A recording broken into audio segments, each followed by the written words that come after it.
Welcome back to the channel, everybody, and in today's video I'm going to share with you 5 reasons I believe we should not worry about this whole electric car takeover bullshit. This video will cause some fights in the comment section, which should be interesting, but first we got to roll that intro.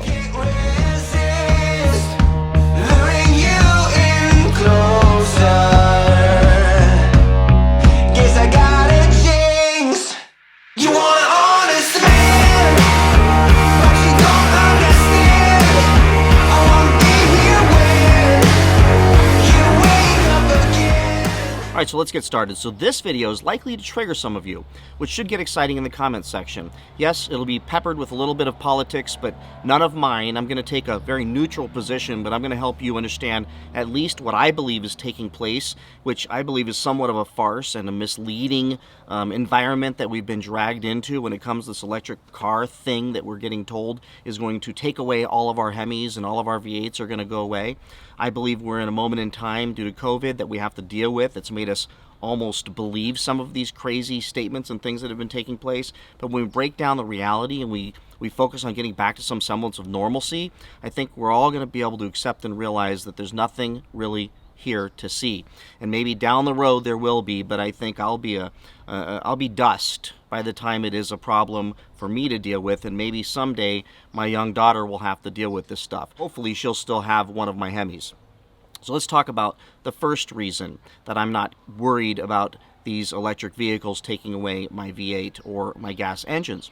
And the first one is, if you look at the reality of the tax credits and the incentives that they've put out there, the government's put out there to get us to want to go buy those cars, they aren't that lucrative anymore. So when I bought my Prius hybrid, it was about $4,500, actually about $4,250. And that was nice, and believe me, I appreciated it, but I had to drive a Prius.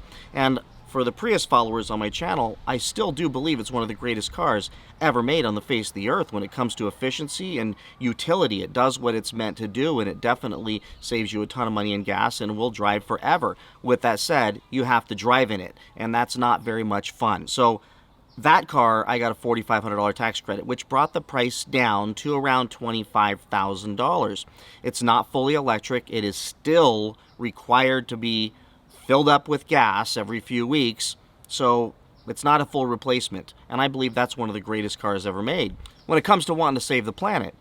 But I don't want to drive one, and I don't think many of you who are following a Dodge, Mopar, Lamborghini, and all kinds of other stuff channel, that's what you want to drive either. But if you look at the tax credits being pushed out there to all of us, they're not enough to incentivize us to go out and buy one of those cars. And the real fun thing is, you think about it, even that $4,500 tax credit that dropped the price from about $30,000 to around $25,000 still is $2,000 or $3,000 more than a gas engine equivalent small compact car that you can get under $20,000 or at $20,000 fully loaded.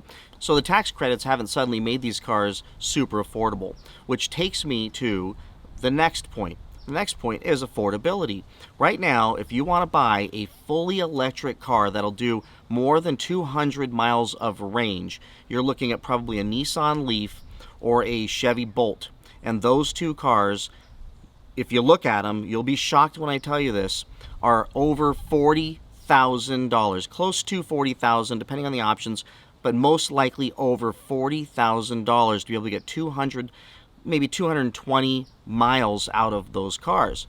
That's not enough miles as far as I'm concerned, considering that if I have to refill the thing, I have to stop for, I don't know, 30, 40 minutes just to get home at some point while I'm out on the road, charge it overnight to fill it up completely. It took probably 4 hours to fill my Prius up.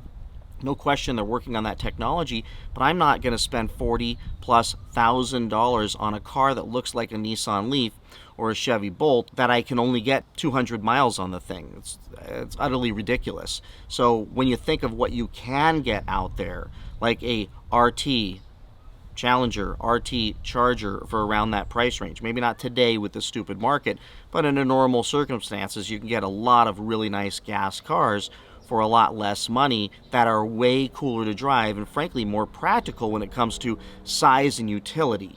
But if you want a big, beautiful, sexy, cool looking electric car, you're going to spend $70, $80, $90, $100, $150,000 for that car, completely pricing out most people out in the marketplace. And frankly, at that level, no tax credit's going to matter to those people. Number three, despite all the hype about the technology and the technological advances that have come out in the batteries, we still have a problem with the battery lifespan, the recharging, replacement ultimately, which you're going to have to do, and the cost associated with that.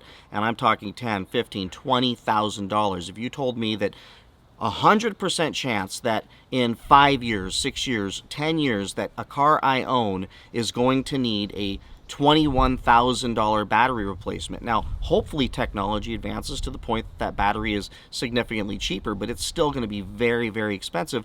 I probably wouldn't want to buy that car.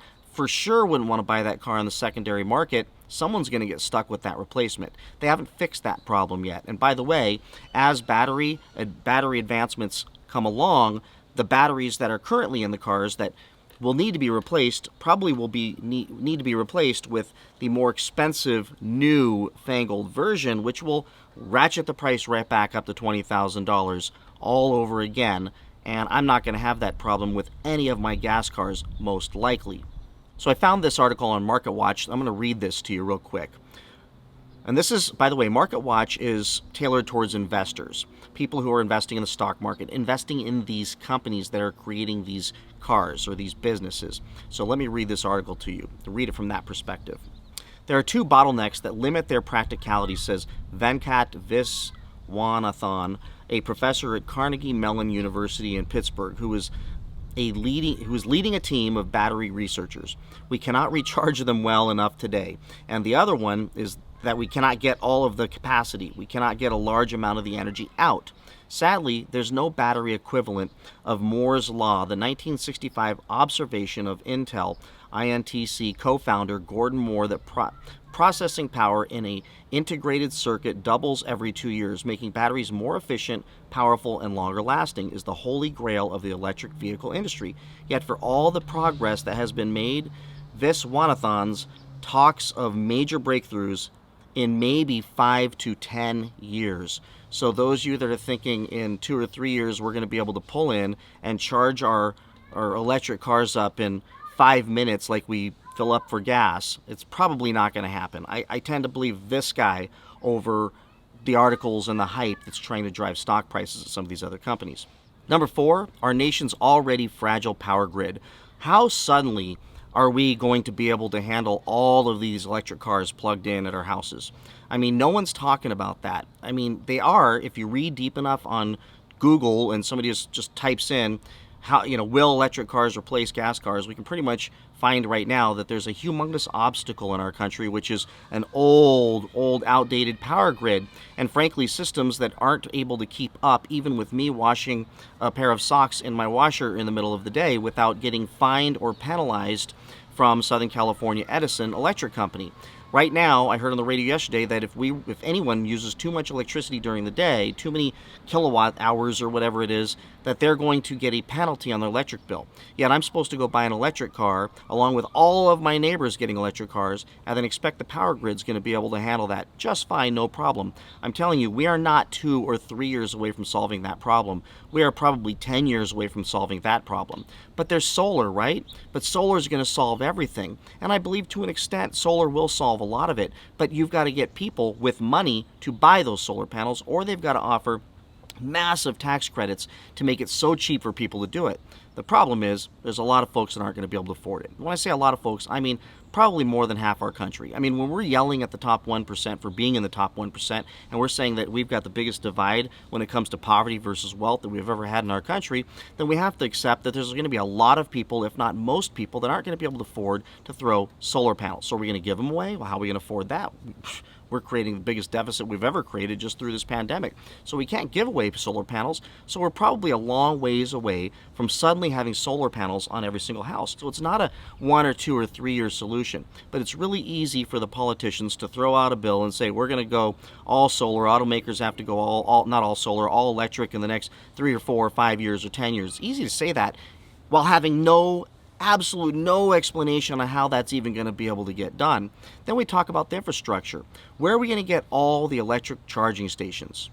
They don't exist. I mean, right now, there's some out there, and I had the Prius, and I would charge it whenever I could, but half the time I found a charging station, they were full of other cars. So there's more cars than there are charging stations, and that's not getting any better the more of those cars they build while not building enough charging stations. So in one of my offices, they told us, you're going to have this charging station right outside of your office. You're going to lose 5-year parking spaces. We're going to put this thing in. The expense was massive, and the cost is significant for people to use those things. But there's only 5 of those there, yet that parking lot, that shopping center, has room for probably 500 or 600 cars. So we don't have the infrastructure. We don't have gas stations with electric pumps that everybody can just pull in and charge whenever they need juice. So what'll happen is if they push this too hard, there's going to be tons of electric cars out there and lines for miles waiting for the chargers to open up for them to plug their cars in, even if they get charging time cut in half or cut down to 30 minutes or 15 minutes. They're still not going to have enough chargers. That takes years to build that kind of infrastructure, and just think of where we've come in the last 5 years, what it's taken us to get there. Heck, they can't even get the 5G towers going. I mean, I wouldn't be running for the hills right now thinking suddenly there's going to be electric charging stations on every corner like there's gas stations. 5, politics. This is where some of you are going to have your head catch on fire. I'm going to read what I wrote because I think it's going to come off better if I just read it and don't ad-lib it. So I wrote, politics. Let's all come together for a second and acknowledge that these clowns, politicians, are always running for office. And the only way to win is to promise stuff to gullible people who, despite politicians lying to us, for 245 years now, we still fall for the perpetual lies to get us to vote for them. Whether Democrats or Republicans, they lie. Yes, they pepper some truth in, but let's be clear. Term limits create a scenario where they can pass bills and laws that don't come into effect until they are long gone, meaning they will never have to be held responsible for the fulfillment of the promise they make. And they make it sound so good, don't they, when they're standing on the podium, by 2030, we're going to be all electric. You ain't even going to be here. You're going to be living on an island that you bought with all the money you stole. So, and our two-party system will ensure that at some point the other party will modify, change, or eliminate it so they can get elected to something. And how ironic is it that the Dems say they're for the working man, low and middle class incomes, then they say that they want to tell you to buy cars you can't afford because, frankly, they're too expensive, make you buy expensive solar panels, or fight with rate hikes from your electric company. The Dems get votes when they say they want to save the planet, and the Republicans get votes when they say they're going to cut taxes. So let's just agree that neither of them will do much of either. They will each take money from the Save the Planet people while taking money from the oil manufacturers, while trying to convince us that we're all going to be driving oversized golf carts in the next 3 years. That makes sense? I don't care which side you fall on, they're all liars. And they're all going to say what they need to say. And they're all going to say they're going to save the turtles, they're going to save the trees, they're going to save the environment, save the ozone layer, and make us all drive giant golf carts. It's not going to happen. It can't happen. The likelihood of that happening is the same likelihood that they keep saying they're going to come take our guns away. They still have not done that. They keep trying. They keep passing legislation. And then the Republicans pass other legislation, and the Democrats pass new legislation. Yes, it's gotten crazy, especially in states like California, but welcome to politics. But there's some things that aren't going to go away in America, and I believe the combustion engine, the gas engine, is one thing that's probably not going away in my lifetime. Now, yes, we will get to 10% probably by 2030, and maybe get to some 40 or 50% level by 2040 or 2050. I won't be here at that point, most likely, and if I am, I won't know where I'm at, and I will be drooling out of one side of my mouth and wearing a diaper, so I'm not going to be too concerned about it, but that means there's still going to be 50% of the cars out there, and based on the metrics right now with the other countries that are pushing way harder and adopting electric way faster, probably because they don't like the loud exhaust and the big vroom, and they never have. Our country was kind of built on this stuff, that most of those electric cars are going to be in other countries, and then we're going to have some here. Not any level of penetration as the other countries across the world do. So I'm not as worried about it for that reason. So I'll close with this. Here's what I think you're going to see. And I wrote this down, so I'm going to read what I wrote. Millions of more gas cars will be sold. Millions of them will be sold, especially after this whole chip shortage, everything passes. They're going to be flooding the markets. Power dollars are going to come back. Things are going to get back to normal. Forget about where you're at. Focus on where you're going, and where we're going is going to be a better place. Yes, hybrids will be offered because they have to satisfy the politicians. They have to satisfy the Save the Planet people. All good. I'm fine with that too. I like the planet, so that works out. But they will most likely be lots more hybrids. Every manufacturer will offer those because they're going to frankly have to. They're going to be peppered with full EV here and there. Some maybe will go all EV, but I will tell you they're going to suffer in their stock price when that happens because they're not going to be able to get the price low enough for people, for the everyday man to be able to afford these cars. That's why right now you're seeing supercars saying we're going to go full EV. Yeah, because you can charge $750,000 for an SF90 Ferrari. Kind of works out that way. When you could charge anything you want, you could make an electric car, you could put a V12 with an electric motor, you can do the Rimac Rivera, whatever, that's $4 or $5 million, no problem. But the everyday man car, it's going to be really hard to afford.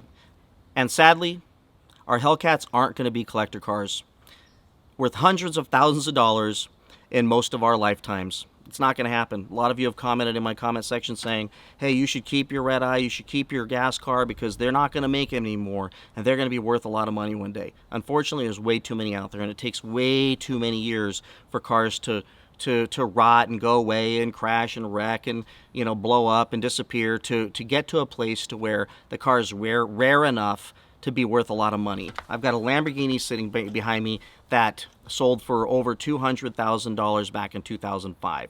I bought it for $95,000. It's found its way back to maybe $110,000, $115,000, and it's probably going to be another 10, 15 years of those cars disappearing, falling off the planet, burning, you know, to get the amount of those down. I think they only made 14,000 of these things or something like that. Imagine how many of the Dodge Hellcats or the Dodge Chargers or Challengers that they made. So it will take a couple lifetimes for those cars to be worth hundreds of thousands of dollars. Even the Dodge Demon isn't worth more than they were selling for back in 2018. It might take a lot. It might take 10 or 15 years for those even to catch up to what people paid for them in 2018 after the markups. So in the end, I hope this clarifies everything to you all. I know some of it's controversial, some of it's kind of in the face. I think in reality it's just basic common sense. And frankly, Googling some of this stuff and just reading about it kind of unearths all the truth, where we probably don't have to worry as much. Yes, we're going to get hit left and right, and we're going to hear legislation this, legislation that, and they're going to be trying to offer all these electric cars up, and they're going to be overpriced and some underpowered or frankly ridiculously impractical to drive because of the charging time or the range on them. And we're going to still have these beautiful machines that make all kinds of loud sounds and smell nasty in the morning, wake up the neighbors, and I'm not going to go running for the hills worried about them going away. I'm going to order my new Hellcat with my stick shift in it, and I'm going to make the exhaust loud, and I'm going to enjoy the heck out of it, and I'm probably going to experience a ton of depreciation, and I don't care because I'm going to have fun in that car. So I hope you enjoyed this video, and if you didn't, comment below and let me have it. Remember, I don't care what political side you fall on. They're all lying to us. Let's just accept that reality. I still think there's no better country in the world to live in than the United States of America. I served it for 4 years during the Gulf War in the Air Force, and I wouldn't want to live in any other country. So with all the lying, with all the cheating, with all the stealing, we're still better than everybody else out there. So thank you for watching, and I'll see you in the next video. Bye-bye. So if you've heard it once, you've heard it many times, and you're going to hear it one more time from me with regards to my Hemi. If you want to take it from me, you're going to have to pry it out of my cold, dead hands.